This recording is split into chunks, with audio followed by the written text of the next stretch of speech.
If you've been living with heavy periods, pelvic pain, or bloating, and you've been putting off finding out why because you're scared of what the doctor might say, this video is for you. July is Fibroid Awareness Month, and today I want to give you everything you need to understand what fibroids are, what your options are, and why you do not need to be afraid. So let me start with the most important thing first. Fibroids are not cancerous growths. They don't develop in or around the uterus. They're not cancer. They're made of muscle and fibrous tissue, and they're incredibly common. Up to 80% of women will have fibroids by age 50. Many women have them and never even know because they have no symptoms at all. But for others, fibroids cause symptoms that quietly take over their lives. Heavy flooding periods exhaust you. A constant feeling of pressure or fullness in your lower abdomen, needing to rush to the bathroom constantly, bloating that never goes away, back pain that you just accepted as normal, difficulty getting pregnant, and not knowing why. Those are not just bad periods. These are signals from your body, and they do deserve a real answer. Now, I know why so many people avoid finding out. The fear of surgery, the fear of losing your uterus, the fear of what a diagnosis means for your fertility, your body, your future. So I want to say something clearly. Getting a diagnosis is not a commitment to surgery. You don't have to commit to surgery. It's just information. And information gives you power, not the other way around. And the longer we wait, the more our quality of life suffers and the more options we may lose. So you deserve to know what's happening in your own body. That is not something to be afraid of. That is something to reclaim. So as a pharmacist,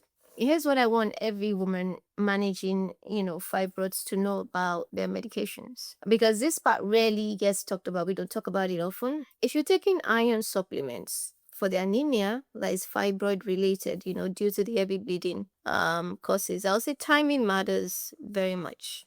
So coffee, tea, calcium, they can block up to 60% of the iron absorption. So take your iron with water or glass of orange juice, not with your morning coffee. Vitamin C triples your absorption if you're on hormonal medications. Hormonal medications like Lupron, progestin like Camila, Depo-Vera, or hormonal IUD like Mirena.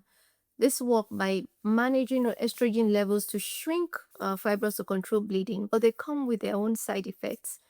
And calcium and vitamin D become especially important to protect your bones while you're on them. So if you're using ibuprofen or naproxen, you take them regularly for your fibroid pain. Never take them on an empty stomach. Always eat. Because long-term use without food or stomach protection, it puts your gut at real risk. So talk to your pharmacist the next time you see about what you can take alongside them, at least to protect your stomach lining. That's quite important. You can take it with food, that helps. These are the conversations that should be happening at every pharmacy counter. And food, because food is always part of the conversation, at least with me. Cruciferous vegetables like broccoli, kale, cabbage, they help your body process and eliminate excess estrogen more efficiently. Fibroids are estrogen driven, so this matters a lot. Vitamin D deficiency is strongly linked to fibroid growth.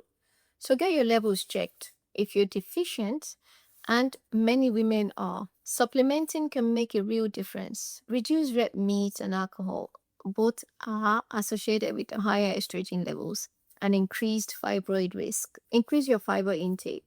Whole grains, legumes, vegetables, they help to support healthy hormone elimination. Anti-inflammatory foods like ginger, turmeric, oily fish, they support lower inflammation and help with pain. So to be clear, food will not cure fibroids, but food is a tool.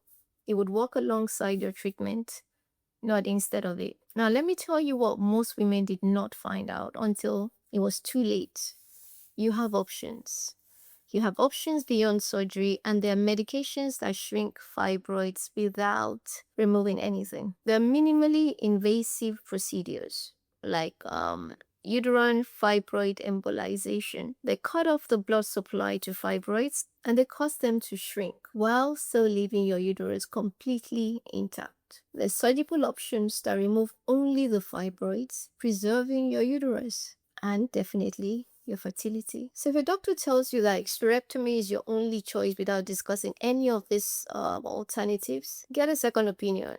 You're entitled to that and you deserve that conversation. So know your symptoms, know your family history. If you've been experiencing heavy bleeding or pelvic pain for more than a few months, make the appointment.